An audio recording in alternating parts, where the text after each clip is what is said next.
activists, y'all, exclusively interviewing Swisher Sleep straight out the 206. That's right. And who is Swisher Sleep, aka Sleep 6? You know, he's a regular old guy. He's an artist. He's a strong worker. He's good at music. Period. Who were you influenced by? Who did you like? Let me see. You know, I liked it Too Short. When I was young, I really liked it Too Short. I liked the E40. I still like E40 to this day. Probably lots of Too Short. That was probably my favorite dude. And Times in Prison, rhymes you came up with? Ooh-wee. Times in Prison, rhymes I came up with. Tell us something I mean, out the box. I wrote a whole bunch when I was locked down. I came up with whatever we could come up with, beating on the table. If there was a beat or something, like a staff member, they would come in and you try to force them to bring me some beats, man. You know, I'm a rapper. I'm trying to get my rap on. And they'd be like, all right, let me sneak in a little something. Sometimes it even had words on it, but we were still rapping over the words and all that shit too. So that's really where I started off when I was in jail rapping, because I went when I was a little kid. So that's all there was to do. So I was rapping over Too Short.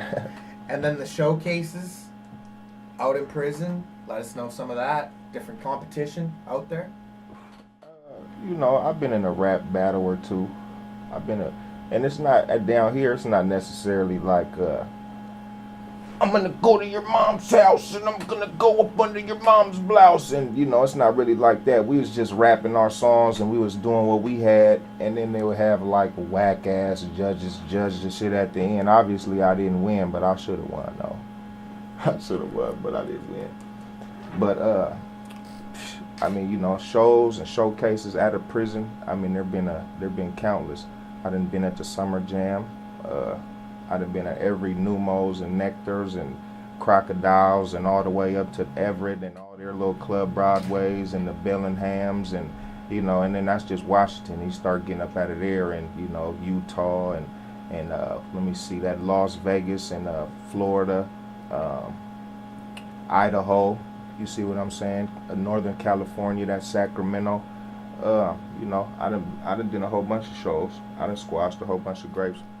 That's how I heard about you out in Bellingham when I was out there with Devin the Dude and Shock G, and your CD got into my hands, and the one that's that why put we're the here. the one that put the satin on the panties? Yep. Oh, that's Shock G. Okay. That's what's up. And you got any street stories for us? Ooh. How about this? How about picture this one? Picture a little young snotty-nosed kid without nothing, but you know he was trying to get something. So, you know, he started off and he had a little cream, and he did that, but he ended up getting in trouble. So he switched his hustle when he got out, and now he's lurking around and he's riding big, and you better watch your bitch. And you know, that's a story lots of people know about. You guys know about that in Van City, the handcuff? You guys know that? Okay. And then the Grape Tape by Swisher Sleep. Yeah. Sold more than 9,000 copies independently. Given away too, you know, mostly probably sold, given away. I added all up though. Anything you can tell us about the project, how it went? The Grape Tape? I'll tell you this, the Grape Tape was the coldest shit I ever wrote. I started off with 0 songs, and I had a whole bunch of beats that somebody slid me and was like, let's see if you can get off to these. So I was trying to find out a different place to write. And I'd be sitting in my car, and I smoke a whole bunch of weed. So when I get in my car and I get to smoking a whole bunch of weed, I get paranoid. So instead of concentrating on my raps, I'm kind of like in the rear view mirror, and I'm, you know, so I'm like, okay, let me try something else. I went in the bathroom. I locked myself in the bathroom. I remember being in there for probably about 13, 14 hours at a time. And I did the Grape Tape in about 20 days. And I just went in there, and I don't write with no pen. I started to, but for a long time I didn't write with no pen. So I had to go in there and I had to memorize it without writing it down. It's just stressful, but it just flowed out. The Grape Tape came real fast. And, you know, I never been able to do that again. It takes way longer now. And then other projects, All Hood Shit, No Bullshit, and Triple Up. Let us know about those. Okay, All Hood Shit, No Bullshit. That's something I did in the penitentiary.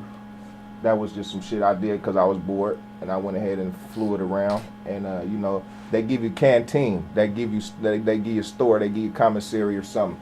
You know, you don't charge them nothing though, so you just say, "What's up, man? I made my CD in my room with 2 fucking radios, and one of them playing record with the beat, and you rap it into the other one. Just listen to it." And they say, "You know what? This shit is tight, man. I'm gonna give you a bar of soap, or I'm gonna shoot you a top ramen with a beef stick or something." And you know, it goes like that. Then it makes you want to write more because motherfuckers is feeling it. So that's what All Hood Shit No Bullshit was. Triple Up. That's, you know, that's not really a mentionable. That's not really nothing. A couple homies I used to fuck with, we threw something together because we were sitting around. That's not really nothing to me. And then, fresh out the box, How I Heard About You, the original album right there, straight out of Canada. Yeah, first real solo album that's that I packaged and put in the thing. This is my baby, but I really don't like this motherfucker, to tell you the truth. Just because I've grown since then as an artist, and you know, I'm always trying to be a perfectionist. I like to make my shit as good as I can, every bar, every time. And so I critiqued the shit out this, and plus I played it the fuck out 100 million times. But it's still my baby though. I got the first $10 bill that I made off of this tacked up to my wall at home, so you know that's how important it is to me. And then collabs with Jazzy Faye, Crooked Eye, E40, Cocaine, Lazy Bone, and the Jacka. Yeah. Massive. That's pretty cool. That's when you say massive like that, it kind of puts a little perspective on it, but I'm just trying to get more. You know, shouts out to them guys for doing what they did, because all them guys that you named on there, they did it for, you know, next to nothing. And I'm a nobody right now, so I'm humbled by that. It makes me want to, if I ever get in a position, it makes me want to, you know, do that for other artists that I see hungry and I see fighting. But, you know, other than that, like, I plan on doing more. I plan on doing lots of collabos. I hope in the interview one day some of them guys are saying, "Yeah, I did a song with Sleep 6 or, you know, Swisher Sleep," and they're jazzed up about it. So, you know, I'm just going to keep on pushing and doing what I'm doing out here. And more than 10 years in the game. Any highlights so far? Getting out the penitentiary, that was a good highlight for me, because so much like thinking about it, and now just chance to just put it in motion. And there's not really one thing. All of them collectively really make up the whole big bang, but I'd probably say that. And then Summer Jam. Oh yeah, that was what's up. That was what's up. It was stressful. I remember that day. It was stressful getting there, but when I finally got on stage, it all went away. And it was cool. I was with my dude, Mac Wayne. Shout out to the Mac Wayne. And, you know, Summer Jam was Summer Jam. On to the next one. And then openings. Who have you opened for? Probably must go a good couple blocks long. To tell you the truth, the shows that I do, I really, 90% of them I put together myself.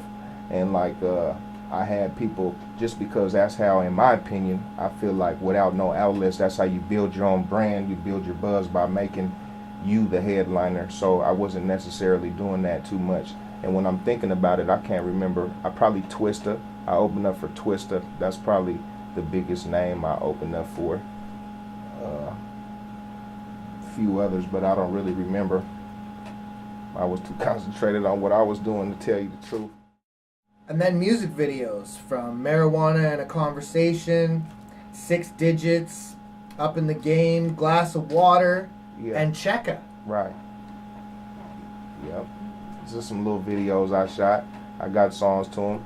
And what the thing about it is, like, my name rings in my area more than my views on the internet show. And the reason why is because I'm just behind in the computer era. So when I finally got out and had a chance to do what I was doing, all I knew was that years prior to that, people were selling theirs out the trunk, and there was word of mouthing. So that's what I got out and did. And so if you go into the street and you ask about me in this area, then they'll know about me. So now when I'm starting to try to convert my whole career, I'm listening to people that's wiser than I am. They're telling me you need to convert that somehow unto that. And that's why you're starting to see my numbers getting bigger. That's why you're starting to see more videos. That's why my social media is getting a little deeper is because I'm starting to, you know, fuck with them avenues that I wasn't doing before. And, you know, luckily for me, I got fans that it can convert quicker than if I was to be starting from scratch, you know? So at least I got that, but I'm on the way. And then you got A&Rs checking you out? Oh, yeah. Damn, see? Through the grapevine, you know what I'm saying? Def Jam Digital. I went down there and I talked to them. They flew me out to Arizona. And then, let me see, a couple of weeks ago, I just got back from New York. You know, Lenny S, shouts out to you. Mr. Bernard, shouts out Mr. Bernard. Them guys gave me a chance. That's Rock Nation. I went there and had an interview with them. You know, I'm going to keep working.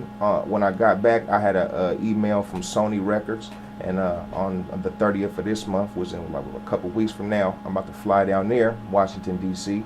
And I got a meeting with A&R down there, and I'm going to go perform and do some shit in front of them guys. And, you know, hopefully somebody slaps me in the face with some money, man, or an opportunity or a doorknob or something. And your best Seattle hip-hop memory you've been part of or contributed to? In Seattle? That's a good question. Okay.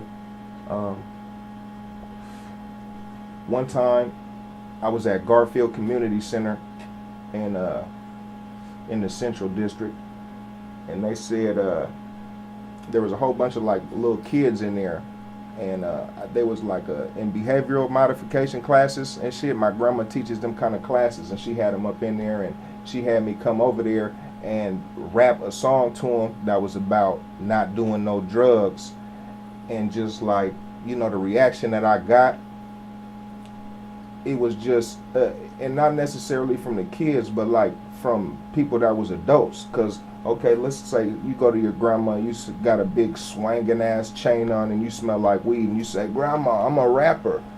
You know, Grandma, she loves you, but you know, she's kind of like, maybe this is not the best idea for you.